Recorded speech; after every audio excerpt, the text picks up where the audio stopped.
हाँ जी, स्वागत सारिਆਂ ਦਾ। I hope ਤੁਸੀਂ सब अपने घरे तंदुरुस्त होवोगे, अपनी IELTS प्रेपरेशन ਨੂੰ सीरियसली कर रहे होवोगे। My name is Ekam and this is the English Family YouTube channel। ਇੱਥੇ ਅਸੀਂ IELTS ਦੀ ਪ੍ਰੈਪਰੇਸ਼ਨ ਦੇ ਰਿਗਾਰਡਿੰਗ ਜਿੰਨੇ ਵੀ ਸੈਸ਼ਨਸ ਆ ਉਹ ਕੰਡਕਟ ਕਰਦੇ ਹਾਂ। ਹੱਲੇ ਤੱਕ ਰੀਡਿੰਗ ਮੋਡਿਊਲ ਦੇ ਵਿੱਚ we have discussed how to solve a summary। ਅੱਜ ਜਿਹੜਾ ਕੁਐਸਚਨ ਅਸੀਂ ਡਿਸਕਸ ਕਰਾਂਗੇ ਉਹ ਹੈਗਾ ਆ how to solve sentence completion questions।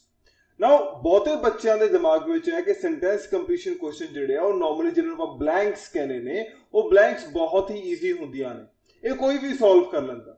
But there are few things ਜਿਹੜੀਆਂ ਕਿ ਬੱਚੇ ਨੂੰ ਕੰਸੀਡਰ ਕਰਨੀਆਂ ਚਾਹੀਦੀਆਂ ਨੇ ਬਿਫੋਰ ਸੋਲਵਿੰਗ ਸੈਂਟੈਂਸ ਕੰਪਲੀਸ਼ਨ ਜਿਹੜੀਆਂ ਬਲੈਂਕਸ ਹੈਗੀਆਂ ਨੇ ਉਹ। ਨਾਓ ਇਹ ਵੀਡੀਓ ਨੂੰ ਇੱਥੇ ਹੀ ਪੌਜ਼ ਕਰੋ। ਇਸ ਤੋਂ ਪਹਿਲਾਂ ਜਿਹੜੀ ਵੀਡੀਓਜ਼ ਆਪਾਂ ਰੀਡਿੰਗ ਮੋਡਿਊਲ ਦੇ ਬਣਾਈਆਂ ਨੇ, ਜਿਹਦੇ ਵਿੱਚ ਰੀਡਿੰਗ ਮੋਡਿਊਲ ਨੂੰ ਲੈ ਕੇ ਜਿੰਨੀਆਂ ਟਿਪਸ ਨੇ, ਟ੍ਰਿਕਸ ਨੇ, ਉਹ ਡਿਸਕਸ ਹੋਈਆਂ ਨੇ। ਐਂਡ ਸੈਂਟੈਂਸ ਕੰਪਲੀਸ਼ਨ ਦੇ ਤੋਂ ਪਹਿਲਾਂ ਜਿਹੜੇ ਸਮਰੀ ਕੰਪਲੀਸ਼ਨ ਵਾਲਾ ਕੁਐਸਚਨ ਡਿਸਕਸ ਹੋਇਆ ਆ, ਉਸ ਨੂੰ ਜਾ ਕੇ ਇੱਕ ਵਾਰੀ ਪਲੀਜ਼ ਦੇਖ ਲਓ। Why am saying this because ਕਿ ਇਹ ਵੀਡੀਓ ਤਾਂ ਹੀ ਸਮਝ ਲੱਗੇਗੀ ਜਦੋਂ ਇਸ ਤੋਂ ਪਹਿਲਾਂ ਵਾਲੀ ਵੀਡੀਓਜ਼ ਤੁਸੀਂ ਦੇਖੀਆਂ ਹੋਣਗੀਆਂ। ਠੀਕ ਹੈ, ਆਲ ਰਾਈਟ। ਹੁਣ ਇਸ ਵੀਡੀਓ ਨੂੰ ਸ਼ੁਰੂ ਕਰਦੇ ਹਾਂ। ਨਾਓ ਵੀ ਸਟਾਰਟ ਦ ਥਿੰਗ ਜਿਹੜੀ ਕਿ ਅੱਜ ਆਪਾਂ ਕਰਨ ਵਾਲੇ ਹਾਂ। ਓਕੇ, ਅੱਜ ਜਿਹੜਾ ਕੁਐਸਚਨ ਹੈ ਉਹ ਹੈ ਤੁਹਾਡਾ sentence completion question. All right, ਹੁਣ ਇਹਨੂੰ ਧਿਆਨ ਨਾਲ ਸਮਝੋ। ਬਹੁਤੇ ਬੱਚੇ ਸੈਂਟੈਂਸ ਕੰਪਲੀਸ਼ਨ ਨੂੰ ਨਾ they just consider, ਜਿਵੇਂ ਮੈਂ ਪਹਿਲਾਂ ਵੀ ਕਿਹਾ, they just consider them as blanks। ਅੱਛਾ, ਹੁਣ ਆਪਾਂ ਕਰਨਾ ਕੀ ਹੈ ਇਸ ਵੀਡੀਓ ਦੇ ਵਿੱਚ? ਆਪਾਂ ਦੇਖਾਂਗੇ ਪਹਿਲੀ ਗੱਲ ਕਿ ਸੈਂਟੈਂਸ ਕੰਪਲੀਸ਼ਨ ਕੁਐਸਚਨ ਹੁੰਦੇ ਕੀ ਆ। First of all, what is the typical definition that has been given by the Cambridge and the British Council। Second, ਉਹ ਦੇਖਣ ਨੂੰ ਕਿਦਾਂ ਦੇ ਦਿਖਦੇ ਆ, how do they look basically। ਠੀਕ ਹੈ, ਅੱਛਾ, ਕੁਝ ਐਗਜ਼ਾਮਪਲ ਕੁਐਸਚਨਸ ਦੇਖਾਂਗੇ ਕੈਂਬਰਿਜ ਦੇ ਵਿੱਚੋਂ, ਜਿਹੜੇ ਕਿ ਪਹਿਲਾਂ ਕੁਐਸਚਨ ਪੇਪਰਸ ਆ ਚੁੱਕੇ ਨੇ IDP ਦੇ, ਜਾਂ ਪੇਪਰ ਕੰਡਕਟ ਜੋ ਕਰਵਾਉਂਦੇ IDP ਉਹਨਾਂ ਵੱਲੋਂ। ਠੀਕ ਹੈ, ਫਿਰ ਇਹ ਕੁਐਸਚਨਸ ਨੂੰ ਸੋਲਵ ਕਰਨ ਦੀ ਸਟ੍ਰੈਟਜੀ ਕੀ ਹੈ, ਸੋ ਉਸ ਸਟ੍ਰੈਟਜੀ ਨੂੰ ਡਿਸਕਸ ਕਰਾਂਗੇ। ਐਂਡ ਵਿੱਚ ਦੇਖਾਂਗੇ ਕਿ ਇੰਪੋਰਟੈਂਟ ਚੀਜ਼ਾਂ, ਜਿਹੜੀਆਂ ਚੀਜ਼ਾਂ ਹਰ ਬੱਚੇ ਨੂੰ ਕੰਸੀਡਰ ਕਰਨੀਆਂ ਚਾਹੀਦੀਆਂ ਨੇ before solving these questions and even while solving. ਕੁਝ ਚੀਜ਼ਾਂ ਐਸੀਆਂ ਹੁੰਦੀਆਂ ਨੇ ਜਿਹੜੇ ਕਿ ਵਿਦ ਪ੍ਰੈਕਟਿਸ ਪਤਾ ਲੱਗਦੀਆਂ ਨੇ। ਸੋ ਆਈ ਹੈਵ ਜਸਟ ਟਰਾਈਡ ਕਿ ਉਹ ਸਾਰੀਆਂ ਚੀਜ਼ਾਂ ਨੂੰ ਮੈਂ ਇੱਥੇ ਡਿਸਕਸ ਕਰ ਸਕਾਂ ਜਾਂ ਈਵਨ ਨੋਟ ਡਾਊਨ ਕਰ ਸਕਾਂ। ਠੀਕ ਹੈ, ਸੋ ਇਸ ਚੀਜ਼ ਨੂੰ ਅੱਗੇ ਸ਼ੁਰੂ ਕਰਦੇ ਹਾਂ। ਆਲ ਰਾਈਟ, ਸਭ ਤੋਂ ਪਹਿਲਾਂ ਡੈਫੀਨੇਸ਼ਨ ਤੇ ਆਉਂਦੇ ਆ। ਇਨ ਸੈਂਟੈਂਸ ਕੰਪਲੀਸ਼ਨ ਕੁਐਸਚਨਸ, ਧਿਆਨ ਨਾਲ ਦੇਖੋ। ਠੀਕ ਹੈ, you will be given a number of sentences। they will give you sentences ਜਿਨ੍ਹਾਂ ਵਿੱਚ gaps ਹੋਣਗੇ। ਠੀਕ ਹੈ, and they will be asking you ਕਿ complete ਕਰੋ ਇਹਨਾਂ sentences ਨੂੰ from the words of the reading text। ਹੁਣ ਇਹਦੇ ਵਿੱਚ ਦੋ ਪ੍ਰੋਬਲਮਸ ਨੇ। ਇਹਦੇ ਵਿੱਚ ਨਾ ਆਹ ਚੀਜ਼ ਧਿਆਨ ਨਾਲ ਸਮਝੋ ਬੱਚਿਓ, reading text, word from the reading text. ਅਗਰ ਤੇ ਉਹ ਕਹਿੰਦੇ ਨੇ ਸੈਂਟੈਂਸ ਕੰਪਲੀਸ਼ਨ ਕੁਐਸਚਨਸ ਨੂੰ ਤੁਸੀਂ ਜਦੋਂ ਸੋਲਵ ਕਰਨਾ, ਉਹਦੇ ਆਨਸਰਸ ਰੀਡਿੰਗ ਟੈਕਸਟ ਵਿੱਚੋਂ ਲੱਭਣਾ ਆ, ਤੇ ਤੁਸੀਂ ਉੱਥੋਂ ਐਗਜ਼ੈਕਟ ਵਰਡ ਉਹੀ ਚੱਕੋਗੇ। You are not suppose to even change the form of the word. But ਅਗਰ ਇਦਾਂ ਦੀ ਕੋਈ ਚੀਜ਼ ਨਹੀਂ ਲਿਖੀ, they have not mentioned in instructions from the text, ਫਿਰ ਇਹਦਾ ਮਤਲਬ ਤੁਸੀਂ ਉਹ ਜਿਹੜਾ ਆਨਸਰ ਹੈ, you are suppose to read from the passage, understand it, and you can give the answer as per your own, ਜਾਂ ਫਿਰ ਕੋਈ ਨਾ ਕੋਈ ਇੱਕ ਡੱਬੇ ਦੇ ਵਿੱਚ ਲਿਸਟ ਆਫ ਪ੍ਰੋਬੇਬਲ ਆਨਸਰਸ ਦਿੱਤੇ ਹੋਣਗੇ। ਠੀਕ ਹੈ, ਜਿਵੇਂ ਕਿ ਸਮਰੀ ਦੇ ਕੇਸ ਵਿੱਚ ਹੈ। ਅੱਛਾ, these questions ਧਿਆਨ ਨਾਲ ਸਮਝੋ, require what? paraphrasing। ਠੀਕ ਹੈ, ਪੈਰਾਫ੍ਰੇਜ਼ਿੰਗ ਵਾਲੀ ਵੀਡੀਓ ਵੀ ਡਿਸਕਸ ਹੋ ਚੁੱਕੀ ਹੈ ਬੱਚਾ, ਸੋ ਉਹਨੂੰ ਵੀ ਜਾ ਕੇ ਇੱਕ ਵਾਰੀ ਦੇਖ ਲਿਓ। ਠੀਕ ਹੈ, ਉਹ ਸ਼ਾਇਦ ਰਾਈਟਿੰਗ ਦੇ ਮੋਡਿਊਲ ਵਾਲੇ ਸੈਸ਼ਨਸ ਵਿੱਚ ਨੇ, ਜਾਂ ਈਵਨ ਆਈ ਥਿੰਕ ਮੈਂ ਰੀਡਿੰਗ ਵਾਲੇ ਪਾਸੇ ਵੀ ਉਹਨੂੰ ਡਿਸਕਸ ਕੀਤਾ, ਸੋ ਪਲੀਜ਼ ਉਹਨੂੰ ਇੱਕ ਵਾਰੀ ਲੱਭ ਕੇ ਦੇਖ ਲਿਓ, ਜਾਂ ਮੈਂ ਇਸ ਵੀਡੀਓ ਥੱਲੇ ਉਹਦਾ ਲਿੰਕ ਵੀ ਪਾ ਦੂੰਗਾ। ਅੱਛਾ, paraphrasing ਹੈ ਕੀ ਹੈ? using different words to repeat the sentence so that it can have the different meaning। now ਇਸ ਚੀਜ਼ ਨੂੰ ਥੋੜਾ ਜਿਹਾ ਧਿਆਨ ਨਾਲ ਸਮਝੋ। ਜਿਹੜੇ ਬੱਚੇ ਇਸ ਚੀਜ਼ ਨੂੰ ਰੈਗੂਲਰ ਫੋਲੋ ਕਰ ਰਹੇ ਵੀਡੀਓਜ਼ ਨੂੰ, ਉਹਨਾਂ ਨੂੰ ਪਤਾ ਹੈ what I am saying about paraphrasing, ਮੈਂ ਕੀ ਗੱਲ ਕਹਿਣਾ ਚਾਹ ਰਿਹਾ। ਬਟ ਜਿਹੜੇ ਨਵੇਂ ਆ ਉਹਨਾਂ ਨੂੰ ਸਮਝਣਾ ਚਾਹੀਦਾ ਕਿ ਪੈਰਾਫ੍ਰੇਜ਼ਿੰਗ ਦਾ ਮਤਲਬ ਹੁੰਦਾ ਹੈ ਕਿ ਅਸੀਂ ਉਹੀ ਗੱਲ ਨੂੰ ਜਿਹੜੀ ਪਹਿਲਾਂ ਕੀਤੀ ਹੋਈ ਹੈ ਉਹਨੂੰ ਹੋਰ ਵਰਡਸ ਦੇ ਵਿੱਚ ਕਹਿਣਾ। ਠੀਕ ਹੈ, this is very different from synonyms। synonyms ਵਿੱਚ ਕੀ ਹੁੰਦੇ ਆ, ਉਹ exact word meaning ਹੁੰਦਾ ਹੈ। ਠੀਕ ਹੈ, but paraphrasing ਕੀ ਹੈ, you can say the same thing using different meanings। ਉਹਦੇ ਵਿੱਚ meaning ਤੇ concentrate ਕੀਤਾ ਜਾਂਦਾ ਹੈ। ਅੱਛਾ, ਇਸ ਤੋਂ ਬਾਅਦ and synonyms, ਜਿਹੜੀ ਗੱਲ ਮੈਂ ਤੁਹਾਨੂੰ ਕਹੀ ਹੈ, words with the same meaning or very similar meanings। ठीक है, हुण इहदे विच ध्यान रखो, इहदे विच लिखा होया using different words, इह च लिखा होया words with same meaning, जिहड़ी मैं गल तुहानूं समझाई है हुणी। ठीक है, अच्छा हुण अगली गल, ये देखण नूं लगदे किदां दे? लो जी, इस ढंग दे हुंदे ने सेंटेंस कंप्लीशन क्वेश्चन तुहाडे सामने आ। हुण एक तरह की टिपिकल ब्लैंक्स ही ने जो आप पहला गल कर चुके हैं, बट इहदे विच जिहड़ी चीज ऑब्जर्व करनी है तुसीं वो ऑब्जर्व करनी है कि उन्होंने इंस्ट्रक्शन जिहड़ी दित्ती है उहदे विच की लिखिया। They said choose not more than 2 words from the text. पहली गल, तुहाडा जिहड़ा आंसर है वो 2 words तो ज्यादा दा नहीं होना चाहिए। 1 point। Second is it they are supposed to be या it is supposed to be chosen from the text। Text दे विचों, पैसेज दे विचों ही तुसीं आंसर कट के लिखना है। ठीक है, अच्छा हुण इहनूं करना किस ढंग नाल? स्ट्रैटेजी असीं अगे भी डिस्कस करांगे, बट जो एक मेरे दिमाग विच हुण इस वेले पॉइंट्स आ रहे, मैं चाहुंदा कि इत्थे ही उस चीज नूं वाइंड अप कर दियां। वो ये है कि जदों भी कदी इदां दी चीज आउंदी है तुहाडे सामने सेंटेंस कंप्लीशन क्वेश्चन होण, या तुसीं इस ढंग नाल भी समझ सकदे हो कि जिहड़े समरी आ, समरी विच की है, एक पैराग्राफ है जिहदे विच सेंटेंसेस इकट्ठे लिखे हुए आ। इहदे विच की है कि सेंटेंसेस वखरे वखरे लिखे, फॉर एग्जांपल 38, 39, 40, इन्हां नूं इकट्ठा करदा ते एक तरह की समरी बन जाएगी। समझ लगी? हुण इहनूं करना किदां आ कि जिवें फॉर एग्जांपल 38 विच लिखिया, आ देखो Von Frisk, now that is a name, sorry for the pronunciation, but ये नाम है किसी बंदे दा। ठीक है, हुण इस नूं कोई पैराफ्रेज नहीं कर सकता कदी भी नहीं। समझ लगी? हुण कीवर्ड्स की हुंदे ने, इन्हां नूं कीवर्ड दे नाल सॉल्व करोगे then that would be very easy for you. हुण कीवर्ड है की है? किसी बंदे दा नाम, किसी शहर दा नाम, कोई फिगर या कोई साल। ये वो चीज़ां ने जिन्हां नूं नोबडी कैन पैराफ्रेज, एंड ये एग्जैक्ट तुहानूं टैक्स्ट विच उदां ही लभणगियां। सो फॉर एग्जांपल जिवें आ क्या होया, so this is the first keyword. ठीक है, the difference between dance types by changing the position of the। now note ਇਹਦੀ ਜਿਹੜੀ blank है 38 ਦੀ, ਉਹਦੇ ਮੋਰੇ the ਲਿਖਿਆ ਹੋਇਆ। ਹੋ ਸਕਦਾ ਹੈ the ਤੁਹਾਡੇ ਜਿਹੜਾ ਹੈਗਾ your answer ਉਹਦੇ ਮੋਰੇ ਵੀ the ਲਿਖਿਆ ਹੋ ਸਕਦਾ। ਠੀਕ ਹੈ, ਸੋ ਇੱਕ ਤਾਂ ਇਹ ਪੁਆਇੰਟ ਸਮਝੋ। Second point, the dance outside the hive points in the direction of the। और second keyword is that is your hive points. ठीक है, ये सेकंड आ गया। Now look at the 40th blank. 40th विच की है, ओदे च जेड़ा वर्टिकल है, dance from the vertical, the vertical जेड़ा है दैट इज द कीवर्ड। ठीक है, फूड इज द कीवर्ड।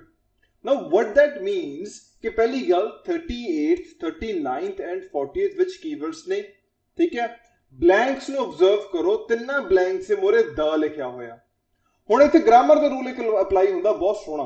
ਉਹ ਕੀ ਹੈ ਕਿ ਜਿਹੜੇ ਤੁਹਾਡੇ ਆਰਟੀਕਲਸ ਨੇ a, an and the, ਉਹ ਕਿਹਦੇ ਮੋਰੇ ਲੱਗਦੇ ਨੇ? they just come in front of noun। noun ਦੇ ਮੋਰੇ ਲੱਗਦੇ ਆ। ਜਿੱਥੇ ਵੀ ਲੋਕੇਸ਼ਨ ਹੈ, ਜਿੱਥੇ ਵੀ ਆ ਲਿਖਿਆ ਹੋਇਆ ਹਾਈਵ ਪੁਆਇੰਟਸ, ਜਿੱਥੇ ਵੀ ਲਿਖਿਆ ਹੋਇਆ ਵੌਨ ਫ੍ਰਿਸਕ, ਜਿੱਥੇ ਵੀ ਲਿਖਿਆ ਹੋਇਆ वर्टिकल, ਜਾਂ ਜਿੱਥੇ ਵੀ ਲਿਖਿਆ ਹੋਇਆ ਫੂਡ, उस वाली लाइन दे विच या वो तो एक लाइन उत्ते ते एक लाइन थल्ले जिन्ने भी नाउन ने रीडिंग पैसेज दे विच, those are probable answers to these questions. ठीक है, सो उन्हां विचों आंसर्स है। सो बेसिकली कहण दा मोटिव की आ, जे ब्लैंक दे मोरे द लिखिया होया ते तुहाडे आंसर दे मोरे भी द लिखिया हो। जे ब्लैंक दे मोरे एन लिखिया होया ते तुहाडे आंसर दे मोरे भी एन लग्या हो।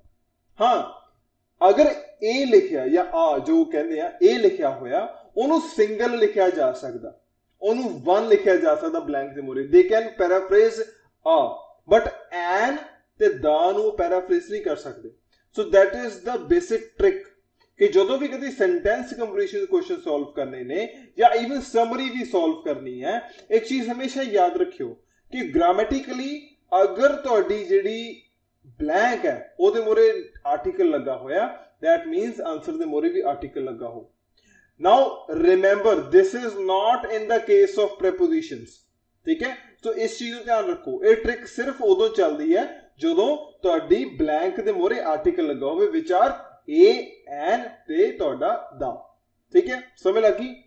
अच्छा ਹੁਣ ਇਸ ਢੰਗ ਦੇ ਹੁੰਦੇ ਆ ਤੁਹਾਡੇ ਸੈਂਟੈਂਸ ਕੰਪਲੀਸ਼ਨ ਕੁਐਸਚਨ, ਤੁਸੀਂ ਦੇਖ ਸਕਦੇ ਹੋ। ਇਹਦੇ ਵਿੱਚ ਅਗਰ ਤੁਸੀਂ ਇੰਸਟਰਕਸ਼ਨ ਪੜੋਗੇ ਤੁਹਾਨੂੰ ਸੌਖਾ ਲੱਗੇਗਾ ਸਾਰਾ ਕੁਝ। अच्छा इंस्ट्रक्शंस पढ़नी बहुत मैंडेटरी ने because they will give you a proper kind of guidance किस ढंग दे नाल तुसी ये क्वेश्चन नु सॉल्व कर सकते हो। अच्छा इस तो बाद ऑब्जर्व करो, हुण थ्योरेटिकली चलते हैं। As you can see there are 3 incomplete sentences that we must complete, ठीक है जी। Note that it says not more than 2 words, मतलब अगर तुसी 2 वर्ड्स तो ज्यादा लिखते हो दैट मीन्स ਤੁਹਾਡਾ आंसर गलत हो जाएगा। बट अगर 1 वर्ड भी लिख देते हो ਤੁਹਾਡਾ आंसर ठीक है, जस्ट बिकॉज उन्होंने मेंशन किया नॉट मोर देन 2 वर्ड्स, ठीक है। सो इस चीज का ध्यान रखियो, कभी भी आंसर ਤੁਹਾਡਾ 3 वर्ड नहीं होना चाहिए, ठीक है। अच्छा now what are 1 word questions, sorry answers, 2 word answers, 3 word answers, ਇਹਨਾਂ ਨੂੰ ਕਿਤੇ ਫਰਦਰ ਫਿਰ ਇਲੈਬੋਰੇਟ ਕਰਾਂਗੇ, ठीक है। एंड ਉਹਦਾ भी लिंक मैं पा दूंगा, बट हले फिलहाल इस चीज ਨੂੰ ਇੱਥੇ तक ਇਹਦੇ समझो, ठीक है। अच्छा from the text for each answer, all right, this means you can just write 1 word या 2 words only। अच्छा if you write more than this, अगर इससे ज्यादा लिखा what will happen, थोड़ा क्वेश्चन गलत हो जाएगा, ठीक है। अच्छा also note that it says from the text, जिहड़ी गल मैं पहला भी कह चुका कि उन्होंने मेंशन किया होया कि you are supposed to find the answer from the text। Now if they are supposed to find it from the text, that means कि तुसी word the form, I repeat, word the form नहीं change करनी। अगर उत्थे उस word ਨੂੰ उदा ही लिखा होया ते तुसी उदा ही लिखना। Beautiful will remain as beautiful, तुसी उन्हें beautification नहीं कोलों लिख सकते, ठीक है, तुसी इन्ना भी change नहीं कर सकते। अच्छा हुण देखो सेकंड क्वेश्चन, लो जी एक होर एग्जाम्पल है जिहड़े कि कैम्ब्रिज के क्वेश्चन दे विचों कड्ढी है। ਇਹਦੇ ਵਿੱਚ ऑब्जर्व करो सेंटेंस कंप्लीशन क्वेश्चन दे विच इच लिखिया choose 1 word only from the passage for each answer, okay. अच्छा ਇਹਨੂੰ सॉल्व करने की कोशिश करते हैं।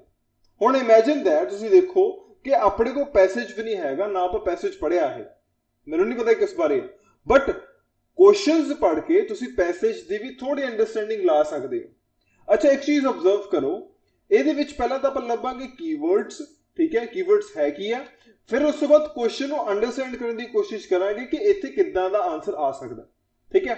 ਨਾਓ ਜਸਟ ਆਬਜ਼ਰਵ 9th ਜਿਹੜੀ ਤੁਹਾਡਾ ਇੱਕ ਸੈਂਟੈਂਸ ਉਹ ਚ ਲਿਖਿਆ 1880, that is the first keyword। 1880 ਨੂੰ ਉਹ 1880 ਹੀ ਲਿਖਣਗੇ ਜਾਂ ਇਹ ਲਿਖ ਸਕਦੇ ਆ first year of the second last decade of the फलानी century, ਉਹ ਇਦਾਂ ਲਿਖ ਸਕਦੇ, ਪਰ ਇਦਾਂ ਨਹੀਂ ਲਿਖਣਗੇ, ਇਹਨੂੰ 1880 ਹੀ ਲਿਖਣਗੇ। ਬਟ ਰਿਮੈਂਬਰ ਉਹਨਾਂ ਨੇ ਆਫਟਰ 1880 ਲਿਖਿਆ ਹੋਇਆ, ਠੀਕ ਹੈ। Now the Cutty Sark, second keyword, carried dash as its main cargo during its most successful time। Keyword दो ने 9th blank, पहला 1880, सेकंड हैगा कटी शार्क। अच्छा क्वेश्चन की डिमांड की है, शिप ने कैरी किया कुछ एज मेन कार्गो। हुण शिप की कैरी करूगी, गुड्स कैरी करूगी, कोई ना कोई समान होएगा।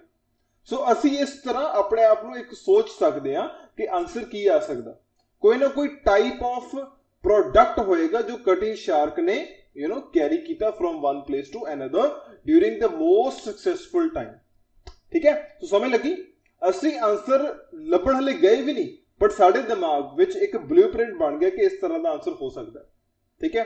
अच्छा सेकंड हुण देखो 10th blank, as a captain, second keyword जिहड़ा तुहाडा हैगा, सॉरी सेकंड सेंटेंस विच कीवर्ड जिहड़ा दैट इज योर कैप्टन, ठीक है। अच्छा फिर and dash comma would get was very skilled. अच्छा इहदे च ग्रामर हुण फेर आउंदी है, as a captain and dash, हुण एंड कंजंक्शन है, ठीक है। कंजंक्शन की डेफिनेशन की होंदी है, that conjunction joins two equal चीजेस, सॉरी नॉट चीजेस, टू इक्वल थिंग्स। कितना, for example Ram and Shyam, ठीक है, दो नाम इकट्ठे जोड़े आ। फगवाड़ा एंड जलंधर, दो इक्वल चीजां दे नाम जोड़े आ, ठीक है। कदी इदा नहीं ना हो सकता दैट फगवाड़ा एक पासे ते होवे ते एक पासे ड्रीमिंग होवे, फगवाड़ा एंड ड्रीमिंग, इदा नहीं हुंदा। सो कंजंक्शन दी डेफिनेशन की है that it joins two equal चीज थिंग्स, ठीक है, it joins two equal things. So इत्थे देखो as a captain and dash, हुण कैप्टन एक पोस्ट है बंदे दी, वुड गेट दी पोस्ट कैप्टन है, ਇਹਦਾ मतलब दूजी पोस्ट ਉਹਦੀ ਕੀ ਸੀਗੀ, what was he, कैप्टन ਦੇ ਨਾਮ ਨਾਲ ਉਹ ਕੀ ਸੀਗਾ। so that is the second answer of yours, ठीक है। so ਇਸ ਢੰਗ ਦੇ ਨਾਲ ਤੁਸੀਂ ਪਹਿਲਾਂ ਹੀ predict ਕਰ ਲਿਆ। 11th ਦੇਖੋ, Ferraria, I don't know how to pronounce this, but Ferraria went to Plymouth to repair damage that a dash had caused। ਹੁਣ ਪਹਿਲੀ ਦੋ ਬਲੈਂਕਸ ਦੇ ਵਿੱਚ ਬਲੈਂਕ ਦੇ ਮੋਰੇ ਕੋਈ ਆਰਟੀਕਲ ਨਹੀਂ ਆ, ਇਹਦੇ ਵਿੱਚ ਆਰਟੀਕਲ ਹੈਗਾ A। ਹੁਣ ਇਮੇਜਿਨ ਤੁਹਾਡਾ ਜਿਹੜਾ ਆਨਸਰ ਹੈ ਉਹਦੇ ਮੋਰੇ ਵੀ A ਹੋਊਗਾ ਜਾਂ ਵਰਡ 1 ਲਿਖਿਆ ਹੋਊਗਾ ਜਾਂ ਉਹ ਪੈਰਾਫ੍ਰੇਜ਼ ਕੀਤਾ ਹੋਣਾ ਸਿੰਗਲ ਦੇ ਨਾਲ, ਠੀਕ ਹੈ। ਇਹ ਤਿੰਨ ਚੀਜ਼ਾਂ ਦੇ ਨਾਲ ਹੀ ਪੈਰਾਫ੍ਰੇਜ਼ ਕਰ ਸਕਦੇ ਆ। ਅੱਛਾ, ਇਹਦੇ ਵਿੱਚ ਕੀਵਰਡ ਕਿਹੜੇ ਕਿਹੜੇ ਆ, ਫਲੈਮਾਊਥ ਐਂਡ ਫਰਾਰਾ, ਠੀਕ ਹੈ, ਇਹ ਤੁਹਾਡੇ ਦੋ ਕੀਵਰਡ ਆ ਗਏ ਮੇਨ। ਅੱਛਾ, ਇਹਨਾਂ ਦੀ ਜਿਹੜੀ ਇੱਕ ਰਿਪੇਅਰ ਹੋਈ ਹੈ, ਹੁਣ ਕੀ ਆ, he went to Falmouth to repair damage that a dash has caused, ਕੋਈ ਡੈਮੇਜ ਹੋਇਆ ਕਿਸੇ ਚੀਜ਼ ਕਰਕੇ। ਹੁਣ ਜਹਾਜ਼ਾਂ ਨੂੰ ਜਿਹੜੇ ਸਮੁੰਦਰੀ ਜਹਾਜ਼ ਹੁੰਦੇ ਆ ਉਹਨਾਂ ਨੂੰ ਡੈਮੇਜ ਹੁੰਦਾ ਕਿਹਦੇ ਨਾਲ, ਬਟ ਆਬਵੀਅਸਲੀ ਗੱਲ ਹੈ ਕਿਸੇ ਨਾ ਕਿਸੇ ਪੱਥਰ ਨਾਲ ਹੋਏਗਾ ਜਾਂ ਕਿਸੇ ਨਾ ਕਿਸੇ ਆਈਸਬਰਗ ਨਾਲ ਹੋਏਗਾ, ਫॉर एग्जांपल ਜਿਵੇਂ ਕਿ ਟਾਈਟੈਨਿਕ ਨਾਲ ਹੋਇਆ ਸੀ, ਕੁਝ ਵੀ ਹੋ ਸਕਦਾ ਆਨਸਰ। ਸੋ ਇਹਦਾ ਮਤਲਬ ਕਿਸੇ ਇੱਕ ਚੀਜ਼ ਨਾਲ ਜਹਾਜ਼ ਟਕਰਾਇਆ, ਉਸ ਤੋਂ ਬਾਅਦ ਡੈਮੇਜ ਹੋਇਆ, ਸੋ ਚੀਜ਼ ਦਾ ਆਪਾਂ ਨਾਮ ਲਿਖਣਾ ਇੱਥੇ, ਠੀਕ ਹੈ। 12th ਦੇਖੋ, between 1923 and 1954 cutty shark was used for what। ਹੁਣ ਉਹਨਾਂ ਨੇ 2 ਸਾਲ ਦਿੱਤੇ ਆ, 1923 ਤੇ 1954। ਪਹਿਲਾਂ ਤਾਂ ਇਹ ਤੁਹਾਡੇ ਦੋ ਕੀਵਰਡ ਨੇ, ਸਮਝ ਲੱਗੀ। ਅੱਛਾ, ਕਟੀ ਸ਼ਾਰਕ ਇਸ ਟਾਈਮ ਦੇ ਵਿੱਚ ਕਿਸ ਲਈ ਯੂਜ਼ ਹੁੰਦਾ ਸੀਗਾ, ਮੇਬੀ ਫॉर, ਜਿਵੇਂ ਉੱਤੇ ਲਿਖਿਆ ਕਾਰਗੋ, ਇੱਧਰ ਉੱਧਰ ਭੇਜਣ ਲਈ, ਸਮਾਨ ਭੇਜਣ ਲਈ, ਜਾਂ ਹੋ ਸਕਦਾ ਸਮਾਨ ਤੋਂ ਬਾਅਦ ਕਿਸੇ ਪੈਸੇਂਜਰਸ ਲਈ ਵੀ ਯੂਜ਼ ਹੁੰਦਾ ਹੋਵੇ, ਠੀਕ ਹੈ। ਸੋ ਤੁਸੀਂ ਇਹ ਲਿਖਣਾ ਵੀ ਉਹ ਕਦ ਲਈ ਯੂਜ਼ ਹੋ ਰਿਹਾ ਸੀਗਾ, ਠੀਕ ਹੈ। 13th ਦੇਖੋ, Cutty Sark has twice been damaged by dash in the 21st century। ਹੁਣ ਇਹਦੇ ਚ ਫਿਰ ਦੋ ਕੀਵਰਡ ਹੈ, ਟਵਾਈਸ ਐਂਡ 21st century, ਠੀਕ ਹੈ। ਹੁਣ ਇਹਦੇ ਵਿੱਚ ਡੈਮੇਜਡ ਬਾਈ ਵਾਟ, ਹੁਣ ਫਿਰ ਕਿਸੇ ਨਾ ਕਿਸੇ ਚੀਜ਼ ਨੇ ਡੈਮੇਜ ਕੀਤਾ ਹੋਣਾ, ਕੋਈ ਨਾ ਕੋਈ ਡਿਜ਼ਾਸਟਰ ਹੋ ਸਕਦਾ, ਕੁਝ ਵੀ ਹੋ ਸਕਦਾ। ਸੋ ਇਹਦਾ ਮਤਲਬ ਤੁਸੀਂ ਆਨਸਰ ਨੂੰ ਇੱਕ ਤਰ੍ਹਾਂ ਪ੍ਰਿਡਿਕਟ ਕਰ ਰਹੇ ਹੋ ਕਿ ਇਹਦਾ ਆਨਸਰ ਇਹ ਹੋ ਸਕਦਾ, ਠੀਕ ਹੈ। ਅੱਛਾ, ਇਹਦੇ 'ਚ ਇੱਕ ਚੀਜ਼ ਹੋਰ ਆਬਜ਼ਰਵ ਕਰੋ, जिन्ने मैं तुहानू कीवर्ड्स दसे है, फॉर एग्जांपल 1880 कटी शार्क हो गया, कैप्टन हो गया, फ्लैमाउथ हो गया, 1923 1954 कटी शार्क को फिर आ गया, ट्वाइस आ गया, 21st सेंचुरी आ गया, ये तुहानू ना क्रोनोलॉजिकली ऑर्डर विच मिलणगे, chronologically they will be there in the passage, ठीक है। फॉर एग्जांपल पहला 1880 लभेगा, ठीक है, फिर उस बाद कटी शार्क लभेगा, फिर कैप्टन लभेगा, ठीक है। सो इस टाइम तो सारा कुछ लभेगा, ठीक है। सो इन जदों भी सॉल्व करना बच्चे, हमेशा पहली गल कीवर्ड लभो, दूजी गल तुसी की करना कि सेंटेंस पढ़ो, सेंटेंस डिमांड की कर रहा है। अगर वो डिमांड कर रहा है कि ਇਹਦੇ ਵਿੱਚ फॉर एग्जांपल जिवें carried dash as its main cargo, तो समान ਦਾ ਨਾਮ ਹੀ ਲਿਖਣਾ, ठीक है, एंड वन वर्ड ही लिखना। सो तुसी इस ढंग ਦੇ ਨਾਲ सॉल्व करो, ठीक है। बेसिक प्रॉब्लम कित्थे आउंदी है, बच्चे करदे की है, बच्चे क्वेश्चन ਨੂੰ ਚੱਜ ਨਾਲ ਸਮਝਦੇ ਹੀ ਨਹੀਂ, ठीक है। लोकेशन लभ जाती है कीवर्ड के नाल, but end of the day they are not able to fetch out the answer, क्योंकि यही नहीं पता लगता कि क्वेश्चन ने पूछा की सी, ठीक है। सो इस चीज का बच्चा थोड़ा जा ध्यान रखियो that understanding of the question is very important for solving it, ठीक है, समझ लगी। अच्छा, हुण इहनू थोड़ा जा होर ध्यान नाल समझो, वो की है सेंटेंस कंप्लीशन दी स्ट्रैटेजी की है, जस्ट ऑब्जर्व करो। ਹੁਣ ਸੈਂਟੈਂਸ ਕੰਪਲੀਸ਼ਨ ਦੀ ਸਟ੍ਰੈਟੇਜੀ ਕੀ ਹੈ ਰਾਜੇ, ਉਹਦੇ ਵਿੱਚ ਆਉਂਦਾ ਆ ਸਭ ਤੋਂ ਪਹਿਲਾਂ ਕਿ you are supposed to do what, you are supposed to read the incomplete sentences first. ਸਭ ਤੋਂ ਪਹਿਲਾਂ ਤੁਸੀਂ ਇਨਕੰਪਲੀਟ ਸੈਂਟੈਂਸਸ ਪੜ੍ਹਨੇ ਨੇ, 1 ਪੁਆਇੰਟ, ਠੀਕ ਹੈ। ਅੱਛਾ, second, think about what word form, ਜਿਹੜੀ ਗੱਲ ਮੈਂ ਤੁਹਾਨੂੰ ਪਹਿਲਾਂ ਕਹਿ ਚੁੱਕਾ कि what kind of word form, whether it will be a noun, verb or it will be some kind of adjective या adverb, ठीक है। सो कुछ भी हो सकता, so that kind of thing ਜੋ ਵੀ ਹੈਗਾ ਆ, ਤੁਸੀਂ ਉਸ ਚੀਜ਼ ਬਾਰੇ ਪਹਿਲਾਂ ਸੋਚੋ ਕਿ ਕਿਸ ਤਰ੍ਹਾਂ ਦਾ ਵਰਡ ਆ ਸਕਦਾ ਹੈ ਐਂਡ ਟਰਾਈ ਟੂ ਪ੍ਰਿਡਿਕਟ ਇਟ। ਜਿਵੇਂ ਆਪਾਂ ਪ੍ਰਿਡਿਕਟ ਕਰਦੇ ਹਾਂ ਕਿ ਅਗਰ ਆਰਟੀਕਲ ਲੱਗੇ ਮੋਰੇ ਏ ਐਂਡ ਦਾ, ਇਹਦਾ ਮਤਲਬ ਆਂਸਰ ਨਾਉਨ ਨਹੀਂ ਆਏਗਾ। ਠੀਕ ਹੈ, ਅੱਛਾ think about the keywords, keywords ਬਾਰੇ ਸੋਚੋ ਜਿਹੜੇ ਕਿ ਆਪਾਂ ਲੱਭੇ ਆ, ਫॉर ਐਗਜ਼ਾਮਪਲ ਜਿਹੜੇ ਉਹ ਡੇਟਸ ਸੀਗੀਆਂ ਜਾਂ ਕਟੀ ਸ਼ਾਕ ਸੀ ਜਾਂ ਫਲੈਮ ਹਾਊਸ ਸੀਗਾ, and how they could be represented with the help of synonyms and paraphrasing. ਹੁਣ ਬੇਸਿਕਲੀ ਮੇਰੀ ਗੱਲ ਸਮਝੋ, ਅਗਰ ਕਿਸੇ ਬੰਦੇ ਦਾ ਨਾਮ ਹੀ ਫਲੈਮ ਹਾਊਸ ਹੈ, ਕਿਸੇ ਬੰਦੇ ਦਾ ਨਾਮ ਹੀ ਵੁੱਡਗੇਟ ਹੈ, ਹੁਣ ਵੁੱਡਗੇਟ ਨੂੰ ਵੁੱਡਗੇਟ ਹੀ ਲਿਖਣਗੇ ਉਹ। ਠੀਕ ਹੈ, ਸੋ ਇੱਕ ਚੀਜ਼ ਹਮੇਸ਼ਾ ਯਾਦ ਰੱਖੋ ਕਿ ਕੀਵਰਡ ਉਹ ਹੁੰਦਾ ਜਿਹਨੂੰ ਕਦੀ ਕੋਈ ਪੈਰਾਫ੍ਰੇਜ਼ ਨਹੀਂ ਕਰ ਸਕਦਾ। ਠੀਕ ਹੈ, ਅਗਰ ਕੋਈ ਚੀਜ਼ ਨੂੰ ਪੈਰਾਫ੍ਰੇਜ਼ ਕਰ ਸਕਦਾ that means that is not the keyword, ਉਹ ਟਾਈਮ ਵੇਸਟ ਕਰਾਏਗਾ ਤੁਹਾਡਾ। ਸੋ ਇਸ ਚੀਜ਼ ਨੂੰ ਬੱਚਾ ਧਿਆਨ ਨਾਲ ਸਮਝੋ। ਸੋ ਇਹ ਤੁਹਾਡੀ ਸਟ੍ਰੈਟਜੀ ਹੈ ਜਿਹੜੀ ਤੁਹਾਨੂੰ ਧਿਆਨ ਰੱਖਣੀ ਚਾਹੀਦੀ ਹੈ। ਕੀ ਸਭ ਤੋਂ ਪਹਿਲਾਂ ਕੀ ਹੈ, ਸੈਂਟੈਂਸ ਜਿਹੜੇ ਇਨਕੰਪਲੀਟ ਹੈ ਪਹਿਲਾਂ ਉਹਨਾਂ ਨੂੰ ਪੜੋ।